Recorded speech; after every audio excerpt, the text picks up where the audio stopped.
Tässä lähetyksen pääaiheita. Israel on jatkanut iskujaan ja määrännyt uusia alueita evakuoitavaksi. Kampanjointi on kiivasta vaankieliosavaltioissa. Trump palasi paikkaan, jossa häntä ammuttiin. Lääkäriliitto ei innostu uusista velvoitteista lääkäriopiskelijoille. Kalastajan ammattiin kaivataan kipeästi nuoria. Sää poutaantuu alkavalla viikolla. 10 uutiset, hyvää iltaa. Hyvää iltaa. Israel on jatkanut iskujaan Gazassa ja Libanonissa sodan vuosipäivän alla. Hamasin ja Libanonin terveysministeriöiden mukaan iskuissa on kuollut yli 60 ihmistä. Israel on myös antanut uusia evakuointimääräyksiä Libanonin eteläosiin sekä Pohjois-Gazaan. Gazan keskiosissa Israelin ilmaiskut kohdistuivat moskeijaan ja kouluun. Hamasin yllätyshyökkäyksestä Israeliin tulee huomenna kuluneeksi vuosi. Toimittajamme Niko Nurminen on Israelin Tel Avivissa. Niko, tämänpäiväisten tietojen mukaan Israel on keskittänyt lisää maajoukkojaan tuonne Gazan rajalle. Mihin Israel nyt valmistautuu? No joo, kyllä tällainen joukkojen keskittäminen kertoo siitä, että Israel tarvitsee lisää sotilaita Gazaan Hamasin kitkemiseksi, vaikka tuo huomio ja sodan painopiste on Israelin tavoitteessa siirtymässä tuonne Libanonin suunnalle, niin sen projekti Hamasin toiminnan lopettamiseksi ei ole mennyt ollenkaan niin kuin se on suunnitellut. Usein tässä menneinä kuukausina on käynyt niin, että Israel ilmoittaa saaneensa kitketyksi Hamasin toiminnan kokonaan jostain tietystä kylästä, joltain alueelta, ja sinne heti Israelin joukkojen poistuttua ilmestyy lisää Hamasin taistelijoita. Huomenna on tosiaan kulunut vuosi siitä, kun Hamas teki tuon yllätyshyökkäyksen Israeliin. Millainen tästä vuosipäivästä on siellä tulossa? No, siitä on tulossa hyvin synkkä ja vaikea. Kello 6.29 hän tuossa huomenna aamulla tulee sekä Suomen että Israelin aikaa kuluneeksi tasan vuosi tuosta Hamasin aloittamasta vyörystä. Täällä on pidetty ympäri Israelia pieniä muistotilaisuuksia myös täällä Tel Avivissa, mutta ei mitään kovin suuria, joka johtuu siitä, että täällä on suuret joukkotapahtumat kielletty terrori-iskujen sekä myös raketti- ja ohjusiskujen pelossa. Täällä on myöskin nuo terrorihyökkäyksen uhreiksi joutuneiden kylien alueet suurelta osin suljettu, koska sinnekin pelkää Israel, että sinne tehdään myöskin terrori-iskuja.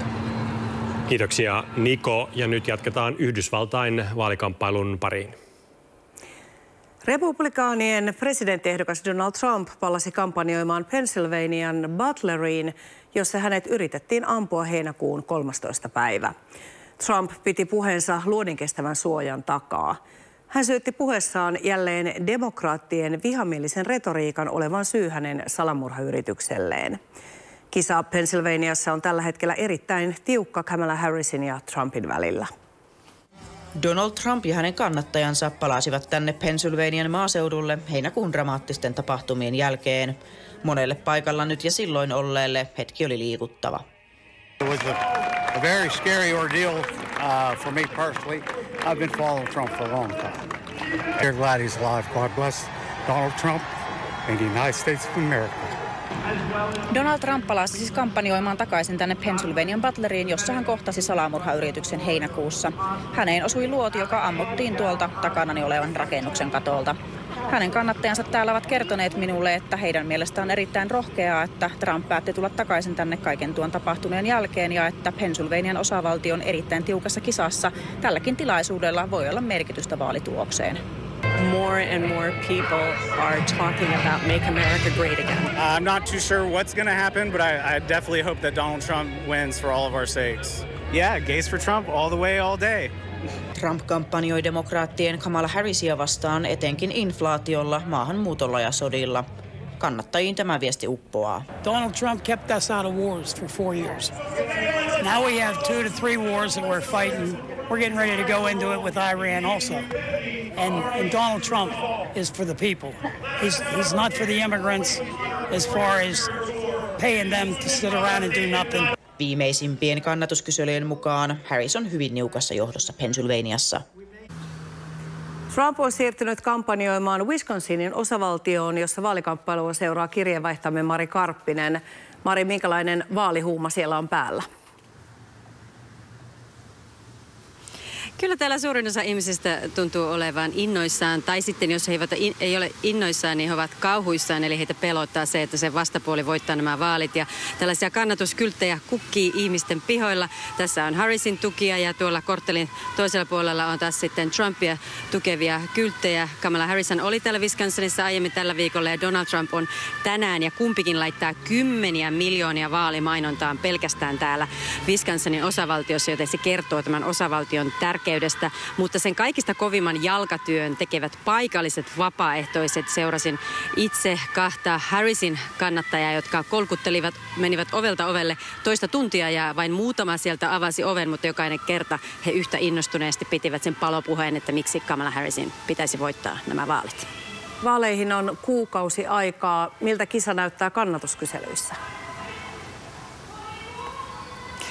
Äärimmäisen tiukalta. Se näyttää hieman paremmalta Kamala Harrisille kuin Donald Trumpille, sillä Harris on niukassa johdossa kansallisesti ja myös esimerkiksi täällä Wisconsinin osavaltiossa. Ja jos nyt mietitään, että mitkä osavaltiot tämän kaiken ratkaisevat, niin voi periaatteessa listata 3 tämän Wisconsinin, Michiganin ja Pennsylvanian. Nimittäin jos laskee valitsijoita tai valitsijamiehiä, niin jos Harris voittaa nämä 3, niin silloin hän yltää siihen tarvittavaan valitsijamäärään ja voittaa vaalit. Ja siksi Donald Trump kampanjoi täällä ahkerasti aikoo pitää huolen siitä, että niin ei kävisi. Kiitos Mari. Täällä kotimaassa Lääkäriliitto ei innostu ehdotuksesta, että lääkäriopiskelijat velvoitettaisiin opiskeluaikanaan työskentelemään suoraan julkisen puolen palkkalistoilla. Viime aikoina esimerkiksi keskusta on ehdottanut, että lääketieteen kandidaattien ei pitäisi saada työskennellä julkisella puolella vuokratyöfirman kautta.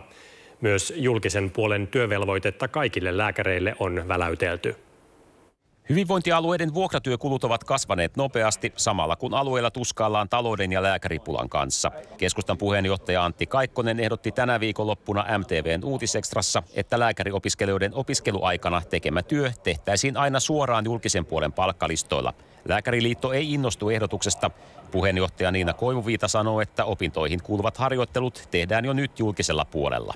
Varmaankin tämä, että kandidaatit työskentelee vaikka kesätöissä sitten vuokralääkärifirman kautta. Julkisessa terveydenhuollossa tietysti firman välittämänä, niin varmasti on kyseessä melko pienimääräinen ongelma tällä hetkellä. Asiaa selvittänyt verkosto laski alkuvuonna, että viime vuonna vuokratyövoiman käytön kustannukset olivat runsaat 600 miljoonaa euroa, mikä vastaa noin 5% hyvinvointialueiden henkilöstökuluista. Tästä vain 1/3 on lääkärityövoimavuokraukseen käytettyä rahaa, eli noin 200 miljoonaa. Ja jos ajatellaan sitä, että koko terveydenhuollon kustannukset ovat tällä hetkellä 30 miljardia, niin kyseessä on todella varsin marginaalinen ongelma. Tämä 200 miljoonaakin vielä pienenee, kun ajattelee, että joka tapauksessa lääkärit olisi tehnyt töitä ja siitä sitten ehkä ylimääräinen 100 miljoonaa on tätä vuokratyövoimaa. Koivuviita myöntää, että harvaan asutuilla alueilla vuokratyökulujen osuus voi olla isompi. Keskustasta on ehdotettu myös ainakin keskustelua siitä, voitaisiinko kaikki lääkärit velvoittaa työskentelemään tietty aika julkisella puolella. Lääkäriliitot Koivuviidan mukaan 80% työskentelee valmistumisensa jälkeen julkisella puolella ja 85% lääkäristä erikoistuu, mikä sisältää julkisella puolella työskentelyä. 6-vuotias poika on kuollut rakennustyömaalla tapahtuneessa onnettomuudessa Mäntsälässä Uudellamaalla. Toinen 5-vuotias poika sai samassa onnettomuudessa vakavia vammoja. Poliisin mukaan pojat olivat leikkimässä rakennustyömaalla, kun rakennustelineet kaatuivat heidän päälleen. Tämän viikon Asian ytimessä -dokumentissa syvennytään sosiaalisesti vetäytyneiden eli komeroituneiden ihmisten maailmaan. Dokumentissa on äänessä 39-vuotias Antti, jota kodin ulkopuoliset ihmiskontaktit ahdistavat. Antin kaltaisia ihmisiä on Suomessa tuhansia ja heidän löytämisekseen on perustettu Tampere Settlementin vetämä hanke. Dokumentti on katsottavissa MTV-katsomossa osoitteessa mtv.fi. Kyllä se jotenkin läpsäsee, että niin kuin joku ajattelee, että on jotenkin niin vaivaksi muille ja niin häiriöksi, että niin kuin ei saa päästä ääntäkään. Paras, mitä ehkä toivon hankkeesta on, että niin kuin me keksitään semmoisia väyliä, jolla madaltaa niitä kynnyksiä, joita heillä elämässä on, ja ylipäänsä tehdä näkyväksi niitä kynnyksiä, että minkälaisia niitä on. Että se niin kuin vaikka työkkärin tapaamisen saapuminen niin kuin ei välttämättä ole lainkaan niin yksinkertainen asia kuin joku virkailija vaikka saattaa ajatella. Ja siinä haastateltiin hankekoordinaattori Ville Mannista. Huomenta Suomessa muun muassa näistä aiheista. Mihin suuntaan tilanne Lähi-idässä kehittyy nyt, kun on vuosi kulunut Hamasin hyökkäyksestä Israeliin? Aiheena aamulla myös muun muassa määräaikaisten työsuhteiden ongelmat ja artistivieraana Blind Channel-yhtye, jolla on uutisia kerrottavana. Perinteiset silakkamarkkinat ovat alkaneet Helsingin kauppatorilla. Markkinoille osallistuu 27 kalastajaa ja parisenkymmentä muuta myyjää. EU-komission viime vuonna esittämä silakan kalastuskielto Itämerelle ei toteutunut kannan luonnollisen elpymisen vuoksi, mutta alan tulevaisuus on silti epävarma. Kalastajia huolettaa nuorten vähäinen kiinnostus ammattia kohtaan. Vuosi sitten silakkamarkkinoilla pelättiin EU-komission ehdottamaa kohdennetun silakan kalastuksen kieltoa Itämerelle kannan laskun takia. Kanta on asiantuntijoiden mukaan jo elpynyt eikä kieltoa tullut, mutta ammattikalastajilla riittää silti huolia. Se on siinä mielessä, kun nämä syksyt on mennyt niin lämpimiksi, merivesi on niin kauhean lämmintä, niin silakka ei tule kutemaan tuohon rannikolla, niin se on niin vaikea saada tänne markkinoille. Suomessa on itse asiassa aika harvoja asioita, joilla on yhtä pitkä jatkuvuus kuin Helsingin silakkamarkkinoilla. Tätä tapahtumaa on järjestetty jo vuodesta 1743 alkaen. Viime vuosina myyjien määrä on kuitenkin vähentynyt täällä ja kalastuselinkeinoa huolettaakin. Esimerkiksi nuorten kiinnostus koko alaa kohtaan. Kyllä on paljon vähentynyt, ei meitä kalastajat ukkoutuu ja uusia ei tule tilalle, niin väkisinkin tämä näivettyy tämä toiminta. Men det är livsstilen alltså. Man får ut i alla väder och man fiskar rätt fisk på rätt tid och på rätt platser och det är sånt man inte kan lära sig i skolan. Man måste få lära sig av någon äldre. Saa ainakin ihan suomalaisen työpaikan siitä, jos lähtee tekemään ja se on muutenkin, se on oikein maukasta, terveellistä. No niin helppo Heikki, tehdään tilaa mä tuottaa. Mä teen tilaa sulle. Noniin. Ja muutenkin monikäyttöistä. Ja siinä pääsee ulos tekemään hommia, kun lähtee itse kalastelemaan. Ja varsinkin kun tulet myymään sitä ulos, niin pääset olemaan koko päivän pihalla. Sadealue jättää yöllä useamman senttimetrin lumipeitteen Kainuun ja Koillismaan suunnalle ja ajokeli on siis siellä aamulla talvinen. Huomenna iltapäivällä sää on laajalti poutaista ja aurinkokin näyttäytyy varsinkin maan pohjoisosassa. Lämpötila vaihtelee Pohjois-Lapin 0 ja etelärannikon noin 13 asteen välillä. Huomisen jälkeen sateet jälleen yleistyvät. Urheilua on tulossa kohta. Mitä siellä? No siellä on luvassa muun muassa Suomen olympiakomitean puheenjohtajan vaaliin vähän ennakoidaan. Kävimme tapaamassa Tapio Korjuksen, joka on toistaiseksi ainoa ehdokas ja puolustautuu saamaltaan kritiikiltä ja kertoo, mitä pitäisi muuttua, ettei Pariisin kaltainen epäonnistuminen toistu. Sitten tutustumme erääseen mielenkiintoiseen SM-liiga-pelaajaan, joka on tullut Suomeen ulkomailta, niin semmoista muun muassa. Tämä kuulostaa hyvältä. Tämän lähetyksen lopuksi menemme ihailemaan kotiplaneettaamme, mutta maan kamaralta käsin. Helsingin tuomiokirkkoseurakunnassa vietetään Kestävä tulevaisuus-tapahtumaa. Osana sitä kirkkoa koristaa tulevien viikkojen ajan Gaia-maapallo. Kyseessä on brittitaiteilija Luke Jeremyn 7-metrinen taideteos, joka on tehty NASAn satelliittikuvien perusteella. Tapahtuman tavoitteena on luoda toivoa. Me katsotaan tässä palloa ikään kuin me katsottaisiin meidän maapalloa avaruudesta käsiin.